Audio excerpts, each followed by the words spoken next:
Hi friends, good morning all of you. आज मैं Bihar board Bihar board Hindi वर्ग 12वीं का तीसरा पाठ, जिसका नाम है संपूर्ण क्रांति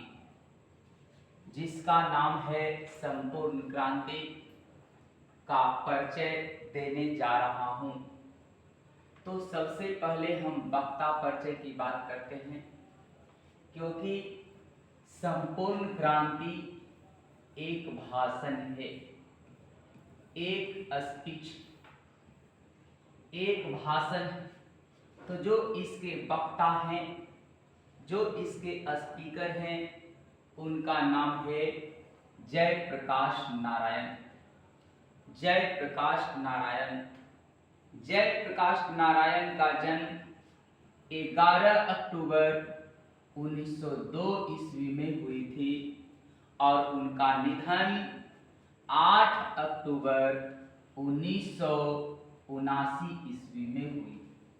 मतलब यदि हम निधन में जन्म को घटा देते हैं तो पूरा 77 वर्ष आता है।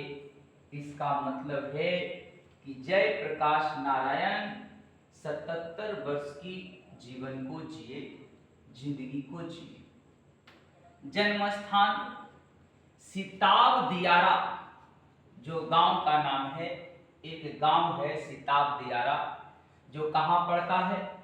उत्तर प्रदेश के बलिया और बिहार के सारण जिला में फैला हुआ है। मतलब ये जो जन्म स्थान है सिताब दियारा, जो एक गांव है, ये उत्तर प्रदेश के बलिया और बिहार के सारण जिला में फैला हुआ है। ध्यान देंगे।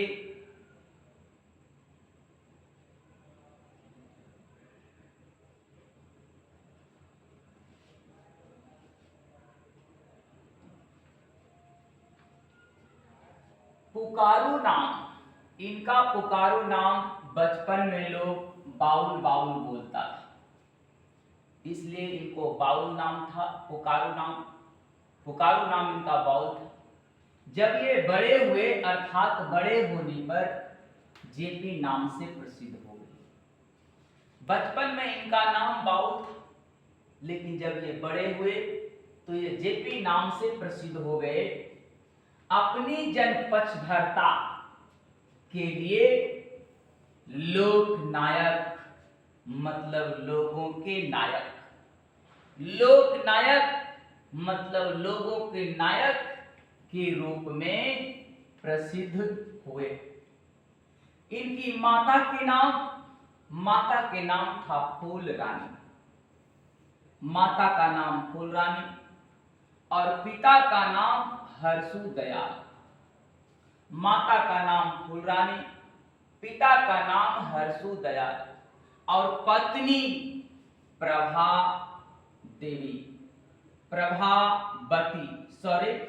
पत्नी का नाम प्रभावती देवी थी, जो प्रसिद्ध गांधीवादी ब्रजकिशोर प्रसाद की पुत्री थी। मतलब प्रभावती देवी जो थे, एक प्रसिद्ध गांधीवादी जो ब्रजकिशोर जी थे, ब्रजकिशोर प्रसाद की वो पुत्री थी। शिक्षा आरंभिक शिक्षा घर पर ही, मतलब शुरुआत में जो इनकी शिक्षा हुई वह घर पर ही हुई। फिर पटना कॉलेजिएट पटना में दाखिल हुए। यहीं बिहार में हिंदी की वर्तमान स्थिति विषय पर लेख के लिए सर्वोच्च पुरस्कार प्राप्त किया। सोचिए, बिहार में हिंदी की वर्तमान स्थिति विषय पर लेख के लिए सर्वोच्च पुरस्कार प्राप्त किया। कौन? जयप्रकाश नारायण ने। इसके बाद पटना कॉलेज पटना में प्रवेश लिया। असहयोग आंदोलन के दौरान शिक्षा अधूरी छोड़ी और 1922 में शिक्षा प्राप्ति के लिए वो अमेरिका चले गए। शिक्षा प्राप्ति के लिए 1922 में ये अमेरिका चले गए। उसके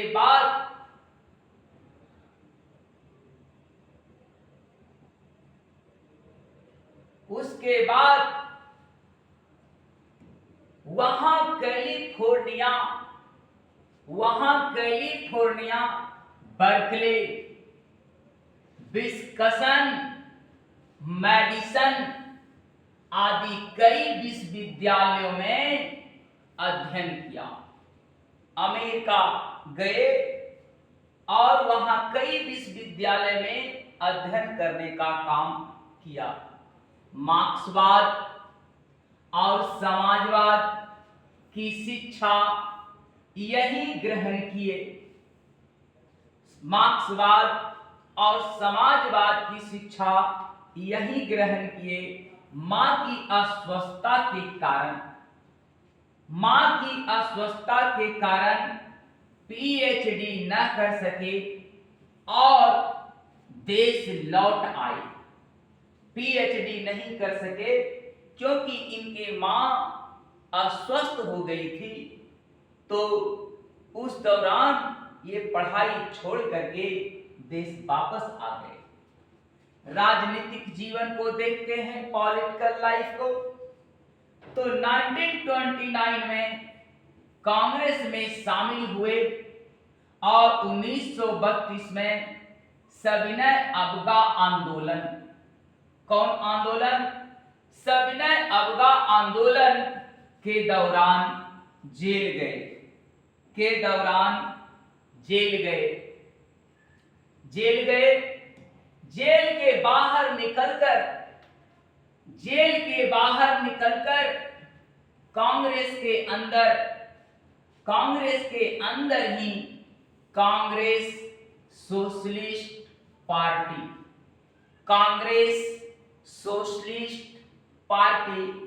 के गठन में अहम भूमिका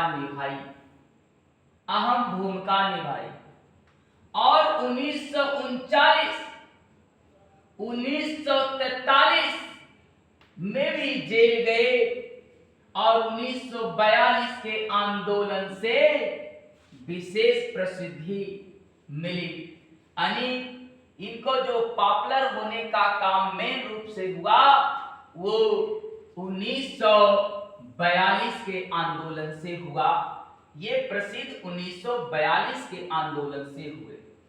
आजादी के बाद 1952 में प्रजा सोशलिस्ट पार्टी के गठन में योगदान दिए। धीरे धीरे सक्रिय राजनीति से स्वयं को अपने आप को अलग कर लिए।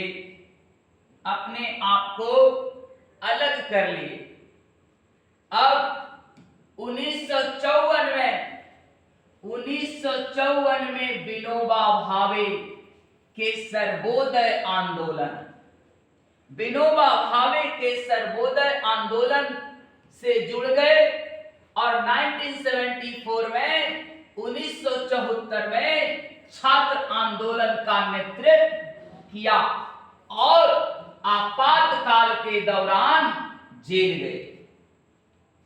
इनके मार्गदर्शन में ही जनता पार्टी का गठन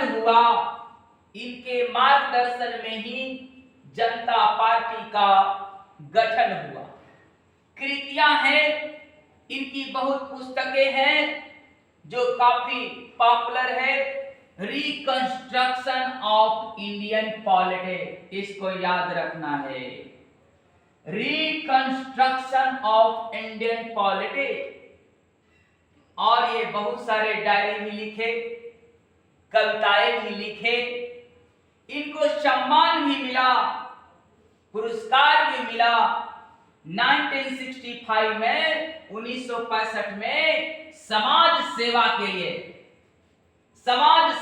लिए मैग्सेसे सम्मान से सम्मानित किया गया हमारे जेपी को।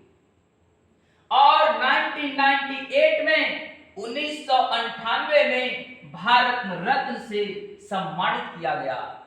जय हिंद।